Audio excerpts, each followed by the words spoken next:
Olá, minhas queridas, meus queridos, tudo bem com vocês? Espero que estejam todas bem, todos muito bem. Estamos retomando aqui as nossas atividades nesse novo ano e estamos começando com uma série muito bonita de aulas. Vocês já devem ter compartilhado, como eu também o fiz, com os outros professores que passaram por aqui nessas últimas semanas, tá bem?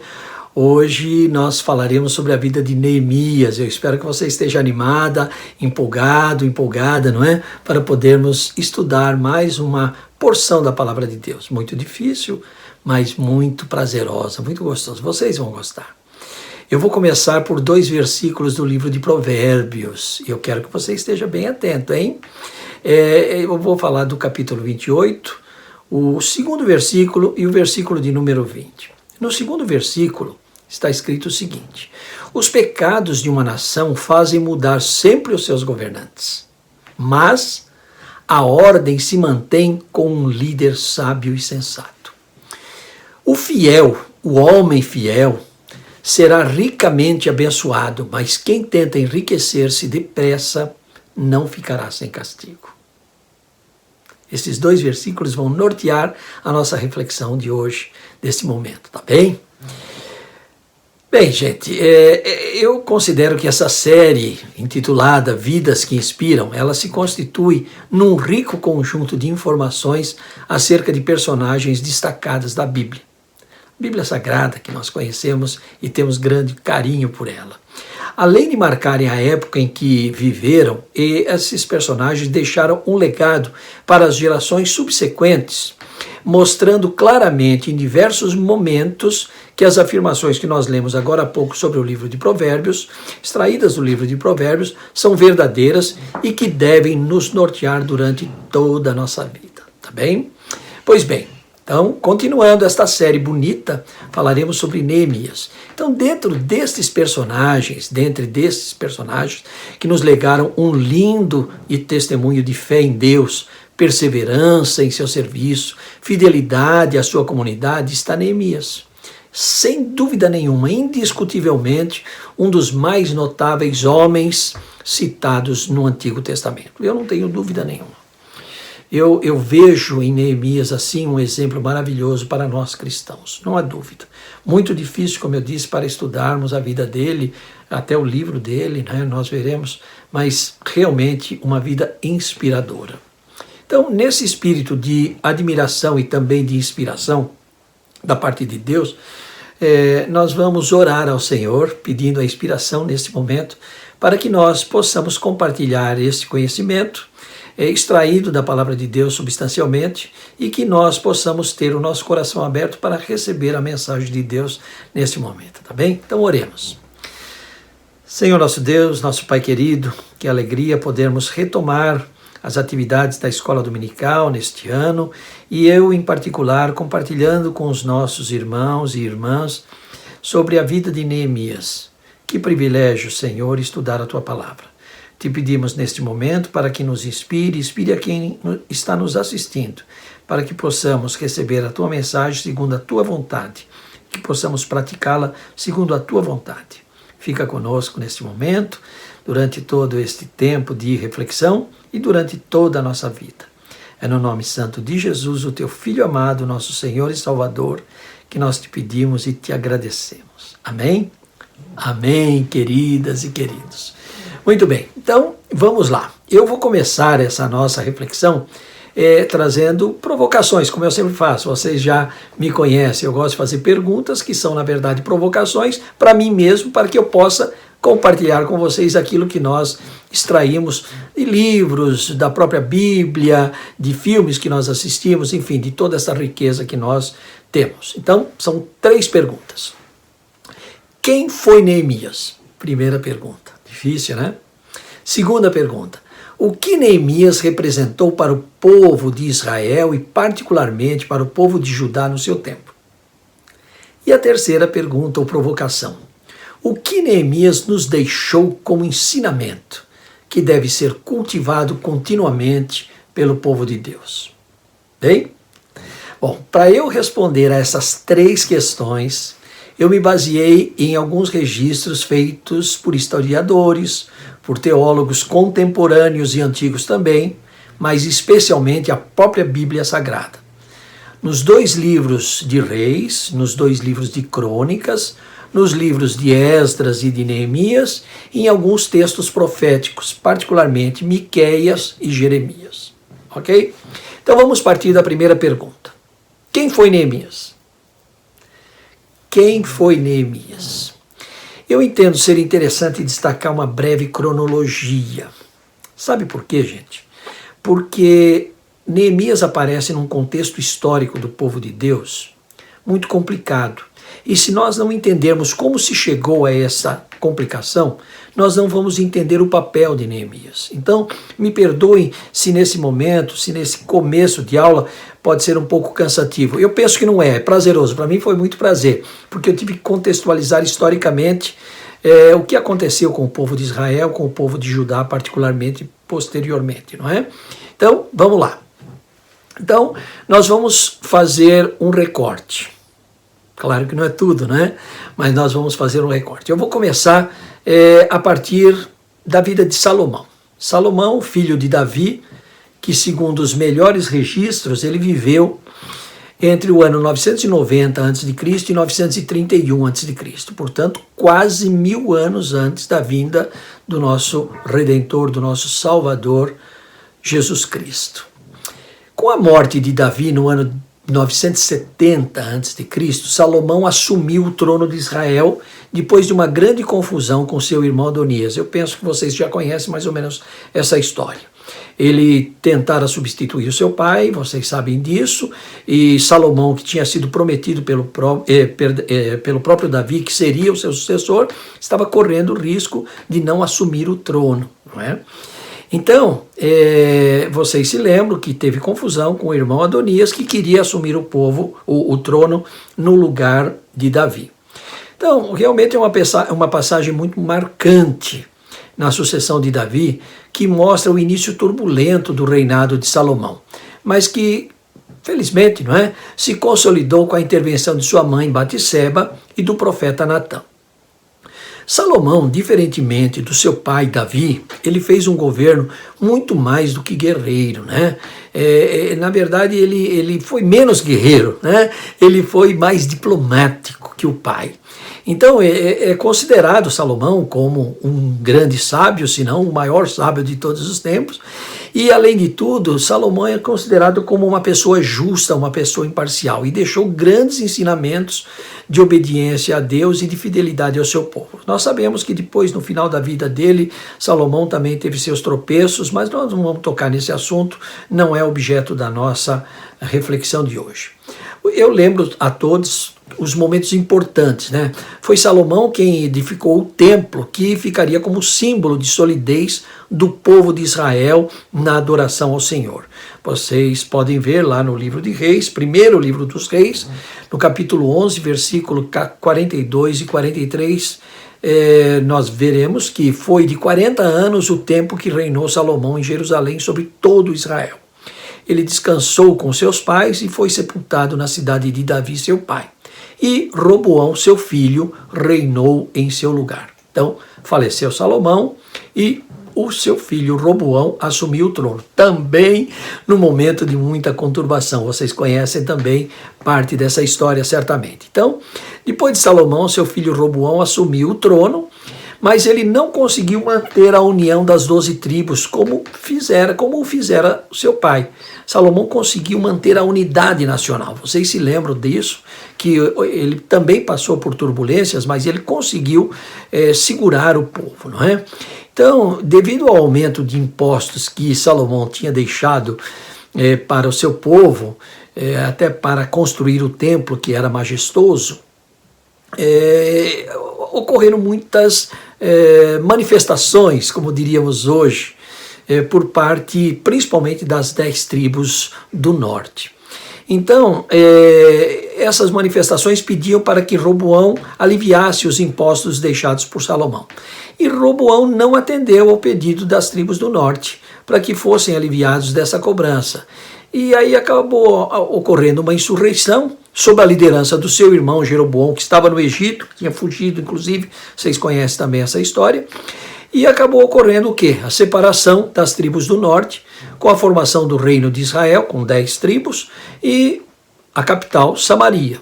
E as 2 tribos do sul ficaram com o reino de Judá, tá bem? São as 2 tribos do sul e mantiveram Jerusalém como capital, onde estava o templo. Quanta confusão, não é? Que coisa, gente, que coisa. É muita confusão para a gente entender. Por isso que eu tenho que contar tudo isso antes, senão nós não vamos entender a história de Neemias. É Neemias o nosso objeto de estudo. Porém, para que ele apareça realmente mostrando toda a sua importância, nós temos que conhecer essa parte, não tenha dúvida. Então, nesse contexto, eu registro também o quê? Que tanto Roboão, que ficou com o reino de Judá, como Jeroboão, que ficou com o reino de Israel, do norte, não é? Eles se distanciaram dos ensinamentos de Deus recebidos pelos seus ancestrais e praticados de forma exemplar por Salomão durante uma boa parte de sua vida. E eles acabaram cometendo grandes heresias perante o Senhor, tornando-se idólatras. No entanto, o reino de Judá, de certo modo, ele reencontrou-se e continuou a sua linha sucessória, continuou com a linha sucessória de Davi. Mas o reino de Israel passou por diversas dinastias. Foi uma outra linhagem real. Vocês também devem saber boa parte desse assunto, né? Então, o reino de Judá, que teve alguns reis bem mais comprometidos com a causa de Deus, mesmo assim, de vez em quando, caía na idolatria. Tinha lá sua recaída e tinham que ser admoestados. E foram admoestados pelos seus profetas. Nós poderíamos citar aqui Abacuque, Isaías, Jeremias, Joel, Miqueias, Sofonias, enfim. São profetas que acabaram sempre dando aqueles chacoalhões, né, nos reis de Judá, tá bem? Então, essa divisão ela durou cerca de 2 séculos aproximadamente, quando o reino do norte, o reino de Israel, foi invadido pelos assírios. E o seu povo foi levado para o exílio. Então, o reino do norte. Agora, o reino do sul, ele acabou ficando ainda, não é? Então, depois da invasão do reino do norte, o reino de Judá, ele ainda permaneceu relativamente firme por mais de um século. Mas sempre com diversas passagens de reis que se distanciaram dos ensinamentos do Senhor, com exceção de Josias, né? Josias tentou restaurar as tradições, mas o que acabou acontecendo? Depois de Josias houve novamente retrocessos e o povo de Judá novamente caiu no pecado. Então Deus, conforme predisse o profeta Miqueias, isso entre 740 e 670, que foi a vida de Miqueias, vocês podem ver depois em Miqueias capítulo 3, versículo 12, ele viveu no tempo de Jotão, Acás, Ezequias. Então, o que acabou acontecendo? Essa profecia de Miqueias se cumpriu. No ano de 586 a.C., o rei Nabucodonosor da Babilônia invadiu Jerusalém e levou seu povo para o exílio também, ficando no cativeiro por cerca de 70 anos, conforme também predissera o profeta Jeremias. Está lá no livro de Jeremias, capítulo 25, versículo 11. Houve esta anunciação, não é? Houve este aviso, mas o povo não ouviu. Então, aconteceu isso mesmo. Então, a sucessão parou. Então, não tínhamos mais os reis nem de Israel, que tinha caído já mais de 150 anos antes, e agora de Judá. Então, o povo todo estava no exílio, o do norte e o do sul. E Nabucodonosor, né, acabou tomando todo aquele espaço, né? Para vocês terem uma ideia, a Babilônia é a região onde hoje se situa o Iraque. Só para vocês terem uma ideia do que nós estamos falando em termos geográficos. Nabucodonosor foi um rei bastante austero, mas ele trouxe bastante avanço para o seu povo. E o povo de Israel, que estava no norte, não teve tanto acesso assim, mas o povo de Judá, que ficou na Babilônia, acabou, de certo modo, usufruindo parte deste avanço. E acabou se integrando lá, mas de qualquer modo, longe da sua terra. nós estamos falando de centenas de quilômetros de distância, não é uma coisa assim que você dá para ir a pé de um dia para o outro, tá bem?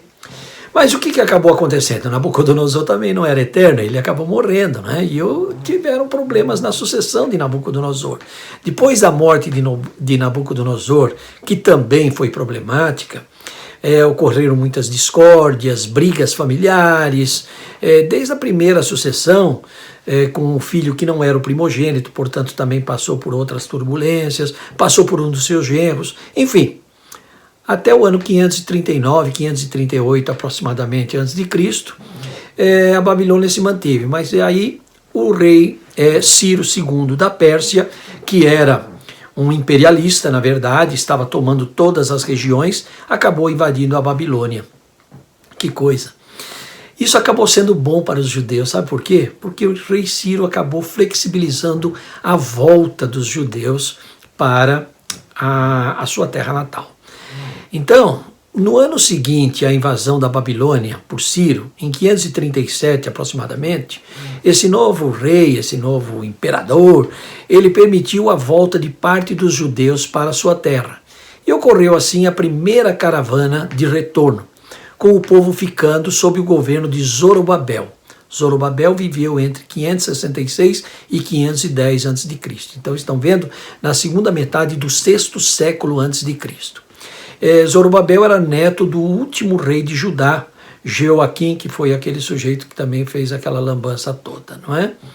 Enfim, outras caravanas se sucederam depois, até que por fim, 70 anos depois, no ano 516 a.C., conforme a profecia, muitos dos judeus puderam voltar à sua terra e concluir a reconstrução do templo, iniciada por Zorobabel, quando começou lá com seus primeiros compatriotas que voltaram, começaram a reconstrução do templo, e em 516 acabou sendo concluído o templo.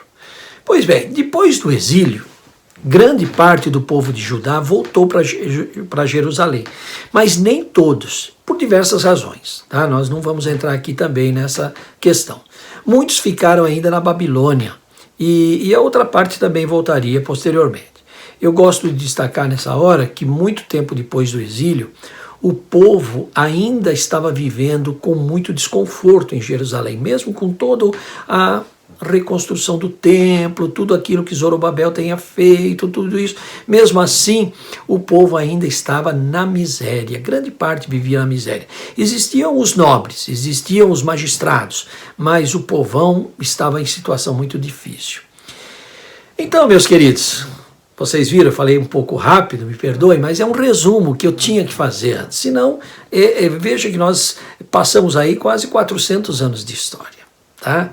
Então, é um breve resumo que eu fiz antes de Neemias aparecer nessa história toda. Tá bem? Agora, uma outra nota que eu gosto de citar, agora em sequência, é de que existem muitos conflitos de informações. Nós temos muito problema quando nós vamos buscar essas fontes, nós temos muita dificuldade em nível histórico. Principalmente por causa das datas e até por conta dos nomes de reis, de imperadores. Por exemplo, tem Xerxes I, Xerxes II, Artaxerxes I, Artaxerxes II, e muitas vezes na tradução não aparece quem é, então é preciso fazer uma busca cronológica, enfim. Nós tivemos que fazer essa busca também, por isso nós nos pautamos nos teólogos atuais que estão mais bem informados, vamos dizer assim, tá bom? Mas a nossa base realmente foi a Bíblia. Então, diante dessa fundamentação, eu acrescento que, antes de Neemias, teve participação na reconstrução de Jerusalém um outro grande personagem, que nós não podemos esquecer, que é Esdras. Esdras nasceu no ano 504 a.C., e não se sabe exatamente o ano que ele faleceu, mas certamente já depois de meados do século V a.C., 400 e alguma coisa, não é? Então, ele era um escriba, um sacerdote que era descendente de Arão e que se ocupava dos negócios do povo judaico junto ao governo persa. Mas ele continuava a ensinar a palavra de Deus ao seu povo. Era um fiel da palavra, como nós poderíamos dizer assim. E Esdras deve ter nascido também na Babilônia. E ele foi para Jerusalém no ano 458 a.C., com a permissão do rei Artaxerxes I.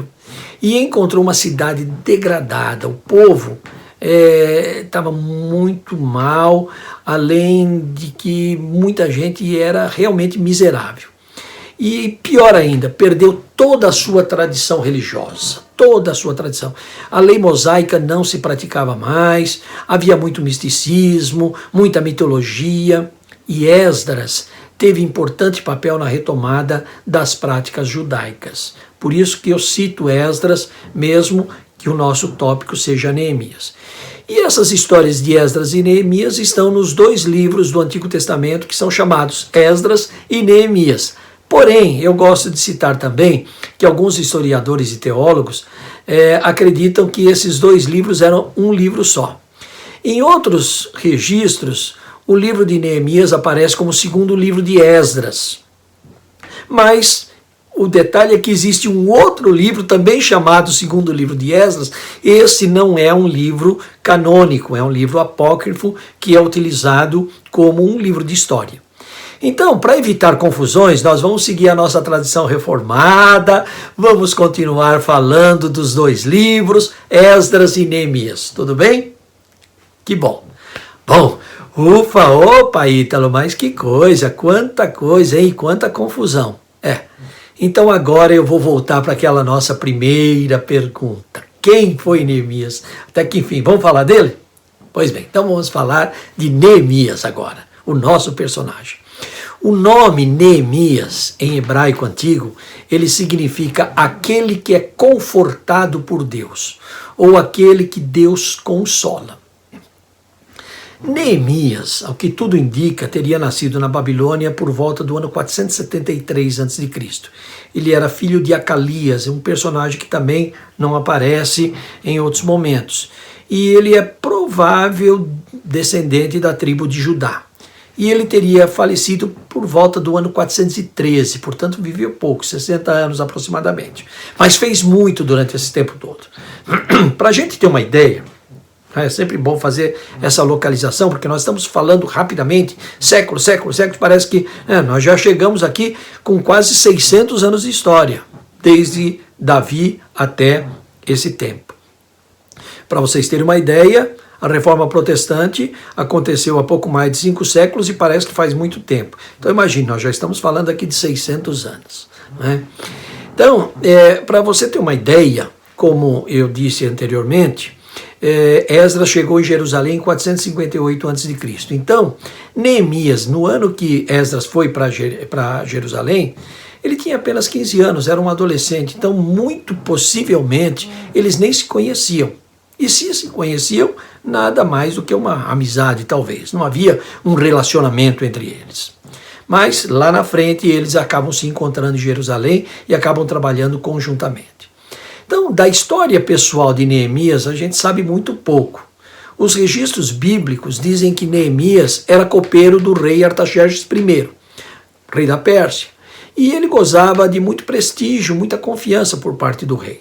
E até essa história é meio controvertida por conta de algumas traduções que nós não vamos citar aqui, mas pelo menos é o que nós extraímos da Bíblia, que nós utilizamos e cremos que seja fiel, obviamente. Esse é o nosso objeto sempre de trabalho e de estudo, a palavra de Deus segundo a qual nós nos baseamos, tá bem? Então, de acordo com o seu relato na primeira pessoa, hein? Por isso que muitos autores defendem que o livro de Neemias foi escrito por ele mesmo, ou se ele foi transcrito por alguém, era um texto que já existia escrito pelo próprio Neemias. Então, no primeiro capítulo do livro de Neemias, nós lemos do versículo 1 ao 5 o seguinte, leiam atentamente. As palavras de Neemias, filho de Acalias. No mês de Quisleu, no ano 20º, estando eu na cidadela de Susã, veja, Neemias falando, veio Anani, um dos meus irmãos, com alguns de Judá. Então eu lhe perguntei sobre os judeus que escaparam e que não foram levados para o exílio e acerca de Jerusalém. E disseram-me, Os restantes que não foram levados para o exílio e se acham lá na província estão em grande miséria e desprezo. Os muros de Jerusalém estão derribados e as suas portas queimadas. Tendo ouvido estas palavras, assentei-me e chorei, e lamentei por alguns dias. E estive jejuando e orando perante o Deus dos céus. E disse: Ah, Senhor, Deus dos céus, Deus grande e temível, que guardas a aliança e a misericórdia para com aqueles que te amam e guardam os teus mandamentos. Duro, né? Triste, dá vontade de chorar também, junto com ele, não é? Bom, vamos fazer aqui uma pausa. O que era o mês de Quisleu, que aparece lá no começo? Ele refere-se lá no calendário judaico aproximadamente entre o mês de novembro e dezembro. E quando se fala em ano 20º do reinado de Artaxerxes, nós estamos falando em torno do ano 445, 444 a.C., tá bem? Então, alguns meses depois, já no mês de Nisan, que corresponde aos meses de março e abril, meados de março a meados de abril, depois de uma conversa com o rei Artaxerxes I, Neemias obteve a permissão para ir a Jerusalém e reconstruir a cidade, reconstruir as muralhas. Eu recomendo essa leitura a vocês. Ela é emocionante. Realmente, Neemias se abateu muito com as informações. Deve ter orado, deve ter jejuado, como ele mesmo disse. E isso ficou marcado na vida dele. E o rei percebeu que ele mudou seu comportamento. E o rei foi muito benevolente.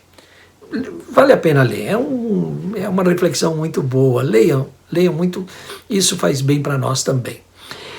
É importante destacar que Neemias foi uma pessoa de muita fé, temente a Deus, e ele demonstrava estar sempre em espírito de oração.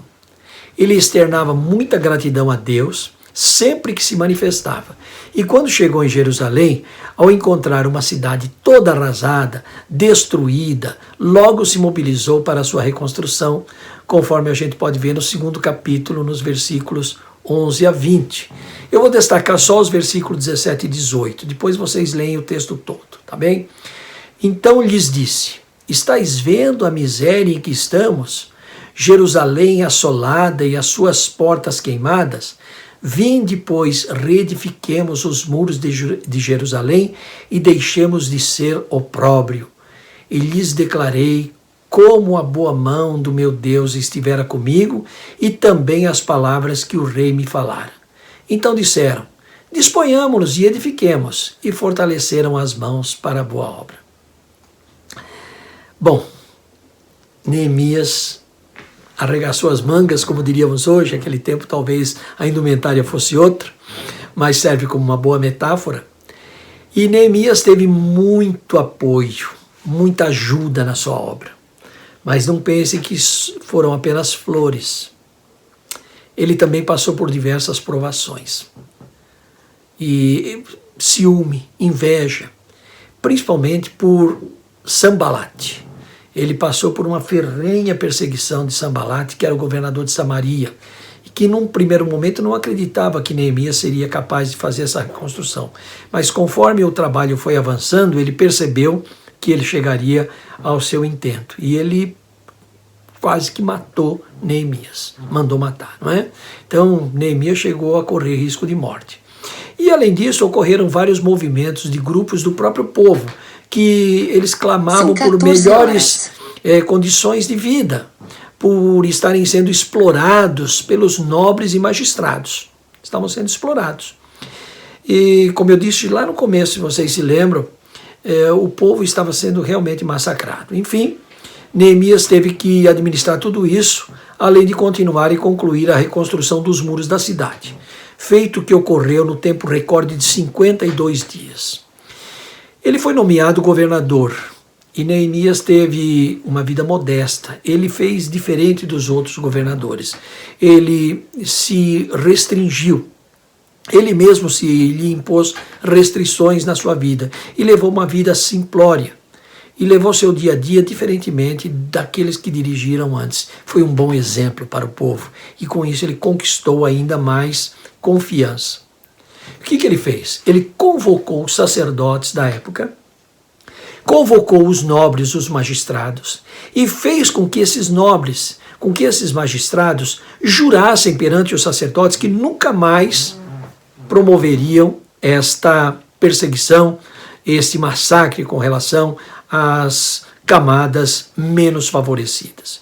E de fato, depois de muito trabalho e perseguições, a muralha foi terminada e a cidade começou a ser reconstruída. E Neemias percebeu nesse tempo que, apesar de toda essa reconstrução, a cidade ainda tinha poucos habitantes. E a maioria das casas ainda estava destruída. As que estavam reconstruídas tinham lá seus habitantes, mas ainda não totalmente ocupadas. E isso fez com que ele implementasse um recenseamento dos que retornaram do cativeiro. Então ele fez um novo censo, segundo cada genealogia que retornou para Judá, e solicitou aos nobres a disposição para ajudarem nessa outra parte da reconstrução da cidade e da complementação do templo, porque faltava todo o adorno no templo, vieram todas aquelas peças que haviam sido levadas na época de Nabucodonosor, todas elas voltaram, uma boa parte delas voltaram, enfim, o templo, embora não tivesse toda aquela suntuosidade do templo de Salomão, estava lá o templo concluído, estava sendo adornado. Então, em quanto tempo Neemias fez tudo isso? 12 anos. 12 anos de governo foi o tempo que Neemias ficou em Jerusalém e acabou voltando para a Pérsia, conforme ele tinha prometido para o rei Artaxerxes. Só que depois desse tempo, ele ficou 2 anos e voltou novamente para Jerusalém. Que tristeza! Que tristeza! Nessa volta, Neemias novamente se entristeceu por ver que em tão pouco tempo, em 2 anos apenas, o povo novamente caíra espiritualmente, dando-se ao culto aos ídolos, a quebra dos ritos considerados sagrados, como guarda do sábado, casamentos mistos, enfim, no meio de tantas outras abominações que poderíamos citar aqui. Então, depois de tudo isso, Neemias restabelece a ordem conforme está relatado na própria conclusão do livro dele. Nós vamos ler versículo 30 e 31 do capítulo 13 de Neemias. Disse Neemias: limpei-os, pois, de toda a estrangeirice e designei o serviço dos sacerdotes e dos levitas, cada um no seu mistério, como também o fornecimento de lenha em tempos determinados, bem como as primícias. Lembra-te de mim, Deus meu, para o meu bem. Ufa, não é fácil falar de Neemias, falei para vocês. Esse é um pouco de Neemias. Deu para sentir quem foi Neemias? Que exemplo de vida, não, meus irmãos, minhas irmãs? Que sirva de exemplo para nós, tá claro? Bom, agora nós podemos passar para a segunda pergunta. Prometo, essa resposta é muito mais curta e objetiva, tá bem? A segunda pergunta qual era? Vocês se lembram? O que Neemias representou para o povo de Israel e particularmente de Judá em seu tempo? Eu creio que a resposta a essa pergunta deve envolver a participação de Esdras. Por quê? Esdras teve um papel muito importante na contribuição na obra de Neemias. E ele precedeu, né, Neemias, vocês se lembram, nós contamos, ele chegou em Jerusalém logo nas primeiras caravanas, quando ocorreu a flexibilização por parte do rei Ciro para que o povo pudesse voltar a Jerusalém. E eu quero associar a figura de Esdras porque eu entendo que as duas ações, Esdras e Neemias, elas se complementam. Ao contrário, elas não se excluem, elas se complementam. Uma não teria existido sem a outra, tá certo? Percebam isso, tá? Uma não teria existido. Então, ambos podem ser considerados como os reconstrutores da nação de Israel, particularmente do povo de Judá. Esdras se ocupou com o restabelecimento das tradições, da doutrina, da retomada da lei mosaica e da importância do templo. E enfatizou a identidade nacional e de sua importância como povo escolhido por Deus. Ao mesmo tempo, nós temos Neemias, que se baseou nesses preceitos restabelecidos por Esdras, ele se apoiou nesse trabalho de Esdras, e resultou numa restauração física da cidade. Ele proporcionou condições de bem-estar para o povo, para que voltasse para sua terra natal ou dos seus ancestrais, porque muitos nasceram na Babilônia, nem conheciam Jerusalém, como ele, né? E que pudesse ter novamente uma boa qualidade de vida e que viesse a identificar-se novamente como nação. Tá? Essa pergunta foi de fácil resposta, né? Baseado em tudo aquilo que a gente falou. E a terceira pergunta, qual era mesmo? O que Neemias nos deixou como ensinamento que deve ser cultivado continuamente pelo povo de Deus ainda hoje? Eu entendo que essa pergunta pode ser respondida tanto sob o ponto de vista humano, no âmbito organizacional, quanto sob o ponto de vista espiritual, referente à conduta do crente, diante de dificuldades pessoais enfrentadas no seu dia a dia. E sob o ponto de vista humano, no âmbito organizacional, eu percebo, ou a gente pode perceber na vida de Neemias, primeiramente a confiança em Deus, que ele sempre manifestou antes de iniciar as atividades e tomar suas decisões. Ele era um homem de muita fé, muita oração. Com isso, ele demonstrou possuir esta fé e sabedoria, e sempre partindo de sua empatia, do seu altruísmo, da sua alteridade, para poder persuadir as pessoas em favor das causas que ele defendia. Tá certo? E com isso ele conseguia executar as suas obras. Ele conseguia apoio das pessoas. E como consequência ele atingiu seus objetivos e demonstrou autoridade a partir de seu próprio exemplo de vida. Não é? Agora, sob o ponto de vista espiritual, eu posso dizer que nós podemos estabelecer um paralelo entre o transcorrer da vida do povo de Israel, com aqueles desmandos, com a irreverência para com as coisas de Deus, o desrespeito às tradições, o desregramento que tiveram, e o que pode acontecer com o crente hoje. Todas essas coisas que ocorreram com o povo de Israel podem ocorrer conosco hoje. Então eu posso estabelecer esse paralelo aí. Tá claro? E isso pode nos levar à própria destruição. E se isso ocorre, se isso vier a ocorrer com um de nós, ou com a própria igreja, nós podemos entender que por meio da nossa fé em Deus, como teve Neemias, Deus atende aos nossos pedidos, aos pedidos das soluções de problemas, mesmo quando a gente considera que sejam muito difíceis ou intransponíveis. Claro, sempre segundo a vontade dele, segundo os seus desígnios. Lembremos-nos do que o apóstolo Paulo disse aos Filipenses. Lá no 2º capítulo de sua carta, versículo 13, ele disse o seguinte: porque Deus é quem efetua em vós tanto o querer como o realizar, segundo a sua boa vontade. Confiemos no Senhor. Que Deus nos abençoe. Amém? Amém, minhas queridas irmãs, meus queridos irmãos. Louvemos ao Senhor e tudo isso seja sempre para a sua honra e glória. Tchau. Um beijo no coração de cada uma e de cada um de vocês.